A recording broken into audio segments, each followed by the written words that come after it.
Good day, everyone, and welcome again to our IELTS lessons, advanced course, lesson 11. Now, in this lesson, we will cover the most common mistakes of students in their writing and speaking, and these mistakes are from our current prelim test. Now, let us begin with identifying the mistakes in writing task 1, and you might find one of these similar mistakes to yours. First is, let us check the first criterion of the IELTS Writing Task 1, which is the task achievement. And as we know that in this criterion, we are graded if we answer the task and if we successfully summarize the information and compare the data wherever relevant. So now one error here in task achievement, which one of my students made during the test, is having an opinion in the essay. Now we have to remember that in the introduction to IELTS Writing Task 1, we have known that we only need to summarize the information. Therefore, we should not include any opinion, suggestions, and our knowledge. An example sentence with an opinion here is this one: there were more Japanese who visited Australia after 3 decades, maybe because of learning English. Now remember that we should not add any new information including our opinion, and we must save our opinion in the writing task 2. Okay, now next mistake here is having or without having an overview. Now an overview is a summary of the most important points, and no overview in the writing task 1 significantly affect our score because it presents what is obviously known in the graph. But some students who wrote an overview, however, it has details. Now let's put in mind that an overview should not contain any details, no figures. Alright, so an example to this is, overall, it can be seen that there was an increase of more than 3-fold tourists to Australia. So again, please do not write any details in your overview. Now next is, in your overview, there is in the first body paragraph, there is no general comparison in the first sentence. Now to better understand this, I'd like you to review lesson 3 and lesson 7 in the IELTS advanced course of what I mean by no general comparison in the first sentence. Now moving on, we will check some of the errors made in making the flow of your essay smooth and logical. Some of the common errors here are the misuse of transition words. So for example, the transition word meanwhile is used in the data. Now the word meanwhile means at the same time, so these should not be used in the data essays because there is no period in the data essay which occurs at the same time. Now this means further that the research has been conducted one after another. Okay, another misused transition word is the words in addition and moreover. Now these are the transition words that signifies adding of information. Now we must remember that we don't have to add new information in the data essay because we only have to report what's in the data. Now to correct this, we must only use the transition words and phrases which show comparison and contrast. So that is why in one of the materials that I've sent in your email, I'd like you to memorize. Okay, so memorizing the transition words and vocabulary in writing task 1 is not an option but a mandatory. Okay, in the same category of error, in the cohesion and coherence is an essay without transition words. Now the sentences here in the body paragraph starts with the article the, a, an, and it. So there is no transition words that are used in the body paragraph. Now next is we have to check some of the errors made in the choice of words and phrases. Now one common mistake here is not trying to use synonyms or change the function of the word. Now, for example, the given word in the data is 1975 to 2005. So basically we could change this to 3 decades, or the word increase, we can change that to growth or grow up.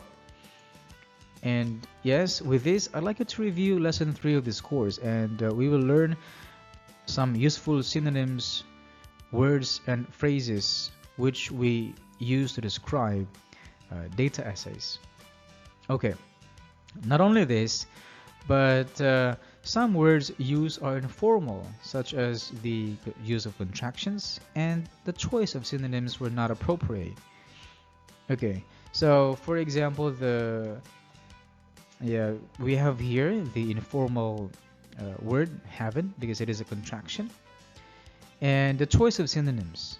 So for example, the given word in the data is overseas, and the examinee or the student changed this word to boats, ships, visitors to arrivers, and the remaining years has been changed to the word the remains, which could mean dead bodies. Okay, so be careful of your choice of words. Now, these are just some of the common mistakes of some examinees during our prelim test. Now we can check some errors made in the writing task 2, so we can avoid them in our next writing output. Now, to understand better some of the common mistakes in the writing task 2, let us review how we are scored in this task. Okay, so in this task again, we are rewarded in 4 criteria: the TR, or the task response; CC, the cohesion and coherence; LR, or the lexical resource; and a GRA, or the grammatical range and accuracy. Now we have to remember that the task response grades our ability to give the most relevant answer to the task. Hence, in the band descriptor 7, it says that the candidate must address all parts of the task, present a clear position, and present, extend, and support main ideas. Now, the first common error is when the response is off topic. This is when we do not answer the task. For example, in our midterm tests, our task here is to present the extent of our agreement or disagreement. It says here, reducing global environmental damage should be handled by governments rather than individuals. To what extent do you agree or disagree? And surprisingly, the response in the student's essay is this one. The purpose of his essay is to discuss the extent why reducing global environmental damage must be taken care of by the government. Again, the task asks us to give the extent of our agreement or disagreement, and not to discuss. Discussing an argument is also another task. Okay, let's move on to another mistake when giving our response is when the argument is not fully developed. It is clearly stated in the band descriptor that each paragraph should have a clear main point, clear main topic, and we have to extend this main topic and give supporting details and explanations and or evidence.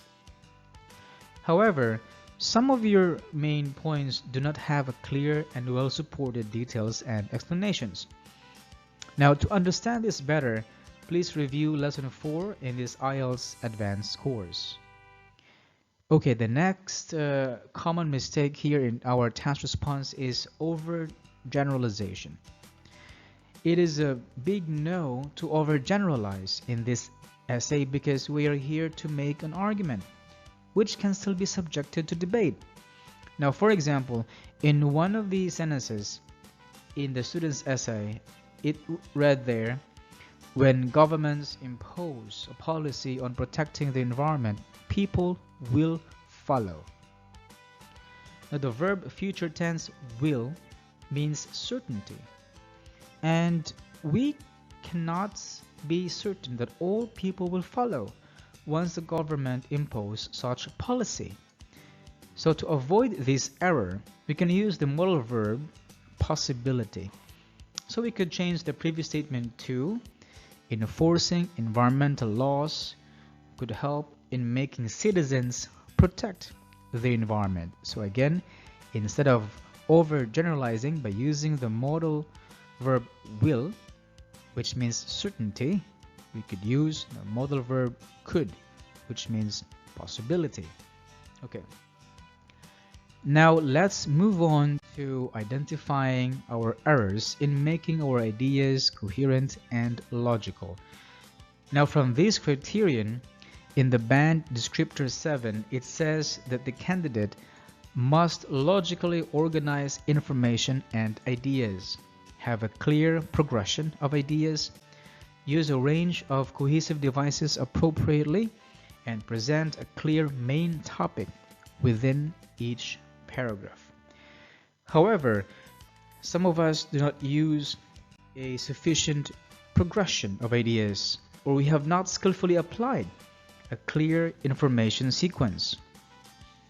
Paragraphs who fell into this error neither have transition words or thought transition. So that is why I'd like you to review lesson 13, the information sequence, alright, of this IELTS advanced course. And of course, transition words and phrases from the grammar lesson. Okay, so now moving on to checking our lexical resource or the wide range of our vocabulary. Now let us always take note that we need to use correct vocabulary to add meaning to the content of our essay, because in the band descriptor 7 and under this criteria, it says that the candidate must use sufficient range of vocabulary and use less common words and phrases. The first error which some of us make is number 1, the word choice. Now, synonyms and choice of words are inaccurate. Examples of these are the words that appear in some essays. For example, the word against-ing, responsibly attribution. I do believe that there is no such word as against-ing or meaning to the phrase responsibly attribution. So again, we have to be careful with our choice of words. Now, another error we make in lexical resource is when we do not keep the level of formality. So again, we have to review the 3 basic rules in academic writing. Again, we have to review the 3 basic rules is no contraction, no slang words. That's basic. So in here, unfortunately, some essay become less formal when there are contractions, slang, and informal phrases like by the way. Not to mention, some of us are too wordy, which could give a vague meaning. So again, don't be too wordy.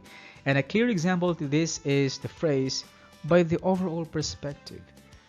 Basically, we can simply and directly say overall or in my perspective. Alright, so finally let's check some of the errors in GRA. Have we used a wider range of grammar? Have we used a variety of complex structures? Have we made error-free and have a good control of our grammar? A very common mistake in grammar in some of the advanced level of students is when they start their sentences with the conjunctions but, such as, and, also, so, and or. Now again guys, we need to avoid to start our sentences with these, because we can replace these words, for example, but, to, however, on the contrary, and by contrast. Also, we can replace the the transition phrase such as to, for example, for instance, one example, and we can replace the conjunction and to moreover. So also we can change that to in addition. So we can change that to that is why. Okay, and or the conjunction or, we can change this to a phrase, which is another option is.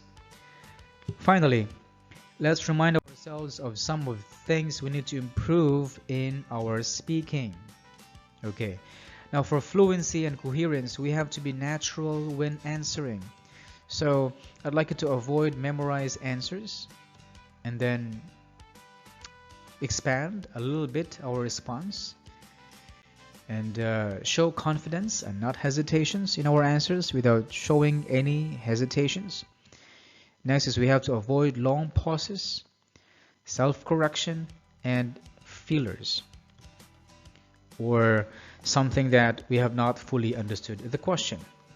Then in our lexical resource, we have to make sure that we shouldn't use very simple words such as good, bad, evil, very small, very big, very, very, very big, very, very, very small, etc.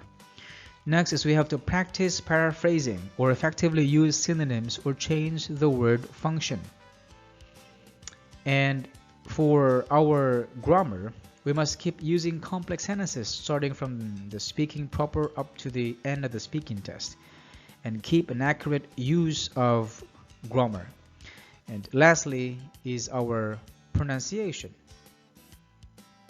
So pronunciation is basically different from accent. So we may have other English accent, but we mispronounce the words. I'd prefer we have a neutral accent with clear and correct pronunciation. Also, we must avoid the question intonation sounds, like there is a question mark for every ending of the sentence. Sounds like that. So there's always a question intonation sound. Next is we have to review the sounds, the vowel and consonant. Now, for example, we can review the word stress. Now, in a word, we have to review the reduced sounds as well. Now, the reduced sounds here means we don't need to read each syllable, but to contract it. So, for example, a reduced sound here is we have the word country. So we shouldn't say country or country, but we say country, country. So the sound is being reduced. Okay, so we try to master some of these. Okay, so guys, if you want to keep updated with new lessons every week and cover the entire course to ace your IELTS in achieving a band score of not less than 7 in all areas and be confident in English language, now please click the subscribe button and hit notifications. So I would like to see you again in the next lesson. Thank you for today and see you next time. Goodbye.